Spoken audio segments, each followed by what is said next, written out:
What up? I hope everyone had an awesome long weekend. It was family day yesterday here in Canada, so I hope you enjoyed spending time with your friends or family or did something out of your routine. So yeah, I saw Jumanji. Oh my god, it was so good. I haven't seen a movie since I was 3 months pregnant or something like that. It's been so long and it was so good, and I want to go to the movies again. So yeah, that was my fun time. Today I'm going to talk about urges and cravings and how they creep up on you and ruin everything that you're doing. So I was inspired to do this video because I was talking to a client of mine, and she has been doing so good, like lost lots of weight and is making gains in the gym and getting strong and just really changing her mindset and who she is. It's like such a beautiful thing to see, but as it happens in a lot of our fitness journeys, she fell off track, and this is what happened. She received the news that her grandfather isn't doing well and things are deteriorating rapidly, and that just really shook her because she's never lost anyone before and she doesn't know what that's gonna look like, how to process those feelings. And so instead of dealing with that, she just decided, I'm going to eat this instead and go off my plan, and it's because she wasn't willing to face those emotions. Nobody wants to face their crappy emotions of shame, guilt, sadness. That's too much hard work. So what your brain does instead says, let's avoid this pain by, remember that dopamine rush that cheesecake gave you? That was a really good thing. Let's go do that instead. And so your little inner child subconscious goes, yeah, let's go do it.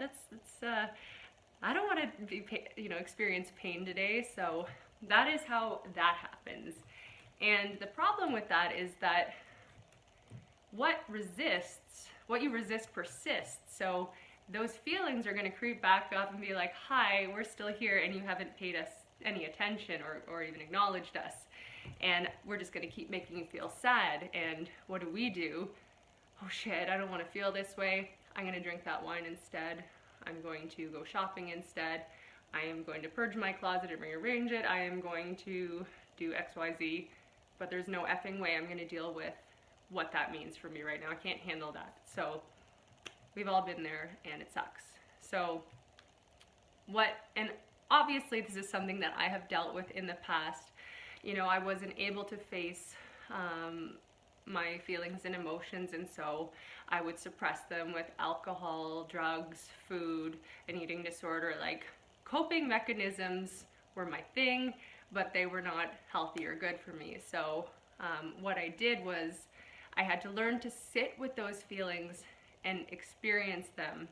And I had a lot of resistance doing that, but when I started to accept them and let them have their say, then I was able to start healing from there. So what I did was, when a feeling would come over me, and it was usually preceded by some negative self-talk that you are so fat, you are not enough, like, who are you to, blah, blah, blah, blah, blah. We all have that inner critic who's an asshole.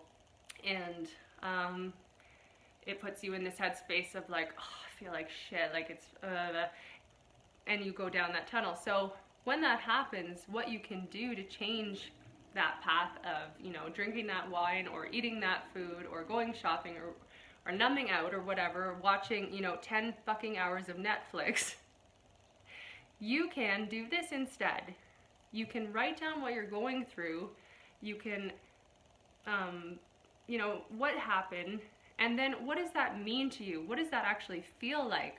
Write down that you feel guilt for not visiting your grandfather. You feel ashamed that you waited so long to take action for something. You feel the sadness of the years that you missed out on spending with them, or whatever it is. You feel those emotions and you feel them fully. And you let them wash over you and you just experience them. And there's this Joseph Campbell quote, I'm going to butcher it, but it's like, any emotion that is fully felt is bliss. And I don't know if you've ever had like a really great cry where it's just like ugly cry for hours and hours and boxes of tissues, but at the end of it you feel like relaxed and calm, and like the emotion is gone. You let it go through you and you're free. And it's a beautiful, amazing thing. So the more often that you can be courageous enough to face your feelings and experience them and not die, then you will be better equipped to handle it in the future when something happens and it spins you out of on an emotional roller coaster, and you will not listen to that baby subconscious telling you to do all these things that are gonna ruin your goals. Instead, you're gonna own those feelings and move on from them, learn from them, like listen to them, make peace, and acceptance, and have compassion towards yourself the same way you would if you saw a friend going through this, right? So that is what I would like you to try, my friends. I hope that you found this valuable or helpful. If you did, would love for you to comment below or share it with someone. And I want you all to have an awesome rest of your week. Peace out.